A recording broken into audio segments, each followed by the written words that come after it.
നമ്മളെ മുന്നോട്ട് പോകുന്നതിൽ നിന്ന് പിന്നോട്ട് വലിക്കുന്ന ഒന്നാണ് ഭയം എന്നുള്ളതല്ലേ. എൻ്റെ ഭാവി എന്താകും, എന്നെക്കൊണ്ട് കഴിയുമോ, ഇപ്പോഴുള്ള പ്രശ്നങ്ങൾ ഭാവി ജീവിതത്തിൽ എങ്ങനെയായിരിക്കും എന്നെ ബാധിക്കുക, ഇങ്ങനെയുള്ള ചിന്തകൾ, ഇതുപോലുള്ള ചിന്തകളൊക്കെ നമ്മളെ അകത്ത് നിന്ന് വളരെയധികം തളർത്തിക്കളയും. പക്ഷേ കർത്താവ് പറയുന്നു, ഭയപ്പെടേണ്ട, ഞാൻ നിന്നോട് കൂടെയുണ്ട്.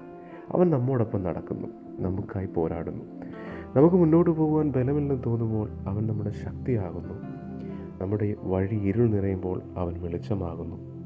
അതുകൊണ്ട് ഇനി ഭയത്തിന് അധികാരം കൊടുക്കണ്ട, കാരണം ദൈവം നമ്മോട് കൂടെയുണ്ട്. എന്നെ ശക്തനാക്കുന്നവൻ മുഖാന്തരം ഞാൻ സകലത്തിലും മതിയാകുന്നു. നമ്മെ ശക്തനാക്കുന്നവൻ കൂടെയുണ്ട്.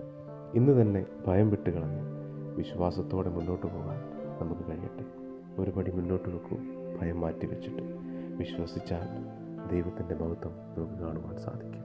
ദൈവം നമ്മളെല്ലാവരെയും അനുഗ്രഹിക്കുമാറാകട്ടെ. ആമേൻ.